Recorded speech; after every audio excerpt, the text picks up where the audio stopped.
आइए फ्रेंड्स, मैं आपके लिए लाई हूँ सीटेड स्पेशल कोलबर्ग थ्योरी, जिसमें आपको सीटेड में कम से कम 3 क्वेश्चन देखने को मिलते हैं। और I will make sure that कि इस थ्योरी पढ़ने के बाद आपको वो 3 क्वेश्चन में कोई भी डाउट नहीं रहेगा।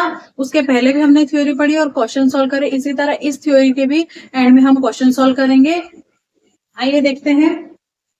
Kohlberg moral development. Kohlberg moral development theory है, कोलबर्ग ने दी है। उसके पहले मैं आपको बता दूं कि जो कोलबर्ग है, उनने बच्चों पे स्टडी की थी कि वो कैसे कैसे उनकी स्टेज बढ़ने पर सोचते हैं और कैसे कैसे उनके थॉट्स चेंज होते हैं कंडीशन के हिसाब से। तो सबसे पहले देख लेते हैं, उनने एक वर्ड यूज किया था, डायलेमा, मोरल डायलेमा। डिलीमा या डायलेमा जो भी बोलते हैं, सब अपना अपना वर्ड। तो मोरल डिलीमा क्या होता है, ये इसे समझते हैं। ये एक वर्ड है जिससे आपको 2 कंडीशन आई हुई है। सपोज कि एक शॉप है, एक शॉप है यहाँ पे, और यहाँ पे ना एक बच्चा है जो कि छोटा है, बहुत ही गरीब होने के कारण उसके पास पैसे नहीं है। अब उसे भूख लग रही है तो उसे कुछ खाने को चाहिए, तो वो क्या करता है, ये शॉप से बिस्किट चुरा लेता है, यहाँ से बिस्किट अब चोरी करके खा लेता है और वो चीज आप देख लेते हैं। तो आप बताइए कि आप इसको बिस्किट चोरी करता हुआ देख लेते हैं, तो क्या आप इसको चुपचाप जाने देंगे या वो शॉपकीपर को जाके बता देंगे कि इसने चोरी की। तो ये मोरल डायलेमा है, या तो उस शॉपकीपर की हेल्प करेंगे या इसकी हेल्प करेंगे। ऐसी कंडीशन जो बनती है, दोनों तरफ मोरल्स हो और दोनों तरफ ऐसी कंडीशन बने, उसको मोरल डायलेमा कहते हैं। उसी तरह की कंडीशन एक कोलबर्ग लेते हैं। उस टाइम पे क्या होता है, कोलबर्ग की वाइफ जो रहती है बहुत बीमार रहती है, उनको एक डिसीज रहती है। तो उनको जो डिसीज रहती है उसकी जो टैबलेट है वो सिर्फ एक ही शॉप पे एक ही केमिस्ट के पास मिलना रहती है, और वो केमिस्ट उस दवाई को बहुत ही ज्यादा हाई रेट में सेल करना चाहता है। तो अब उनके पास पैसे नहीं होते, सब कंडीशन लगा लेते हैं कि समझा लेते हैं, लोन पे दे दीजिए, कुछ भी करके दे दीजिए, पर वो नहीं देता है। तो उस कंडीशन को लेके कोलबर्ग बच्चों पे स्टडी करते हैं, बताते हैं उनको कि ये कंडीशन है तो क्या करना चाहिए। क्या वो केमिस्ट के पास से उनको दवाई चुरा लेना चाहिए या तो फिर नहीं लेना चाहिए, छोड़ देना चाहिए, वाइफ को मर जाने देना चाहिए। तो क्या कंडीशन, बच्चा किस समय पे क्या सोचता है, किस एज में क्या सोचता है, इसी पे बेस्ड पूरी उनकी थ्योरी है। इन्हें इस कोलबर्ग इस थ्योरी को कैसे डिफाइन करते हैं, 3 लेवल बना देते हैं। 3 लेवल मतलब 3 एजेस में डिफाइन कर दिया, उसको डिवाइड कर दिया कि पहली एज होगी 4 से 10 साल का बच्चा जब होगा, दूसरी एज में 10 से 13 साल का बच्चा होगा, तीसरी एज में 13 से और ज्यादा, 13 और उससे ज्यादा उम्र का होगा। तो आप देखिए कि ये लेवल बता दिए 3 लेवल में। अब 3 लेवल में उन्होंने 6 स्टेजेस दिए कि किस तरह से सोचता है और कैसे कैसे वो अपने थॉट्स चीजों को लेके चेंज कर रहा है। जब प्री कन्वेंशनल पहली स्टेज आती है, बच्चा 4 से 10 साल के आसपास रहता है, तो उसमें स्टेज 1 रहती है, ओबीडियंस एंड पनिशमेंट।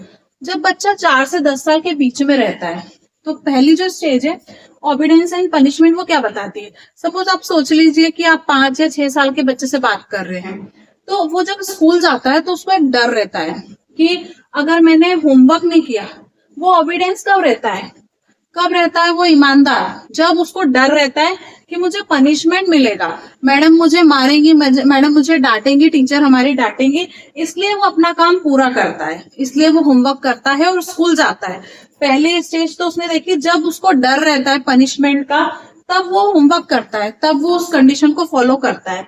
दूसरा है इंडिविजुअलिज्म एंड एक्सचेंज। ऐसा मतलब कि उसके पास एक पेन है, तो वो पेन किसी को नहीं देगा, उसका फेवरेट है, बट अगर उससे अच्छा पेन किसी और के पास है तो वो देखेगा और उससे एक्सचेंज कर लेगा। तो वहां भी वो कंडीशन लगाएगा कि उससे अच्छी चीज मिलती है तो वो एक्सचेंज करेगा, नहीं तो वो अपनी चीज किसी को नहीं देगा। सेकेंड आ जाते कन्वेंशनल लेवल पे। जब बच्चा 10 से 13 साल का रहता है, तो क्या रहता है, इंटरपर्सनल रिलेशनशिप। इसमें क्या रहता है, गुड बॉय नाइस गर्ल। अब इसमें एक तो बच्चों को तारीफ सुनना बहुत पसंद करता है, कि अगर आप उसकी तारीफ कर दोगे कि हाँ बेटा तू ये बहुत अच्छा काम करता है, तो वो आपका काम कर देगा। और उसके बाद ना इंटरपर्सनल रिलेशनशिप, जैसे अब दो फ्रेंड्स है, एक के लंच बॉक्स में बर्गर आया है, एक के इसमें मैगी आई है। दूसरे वाले को बर्गर पसंद है, पहले वाले को मैगी पसंद है, तो वो क्या बोलेगा, तू मेरी थोड़ी सी मैगी खा ले, मैं तेरा थोड़ा सा बर्गर खा लूं।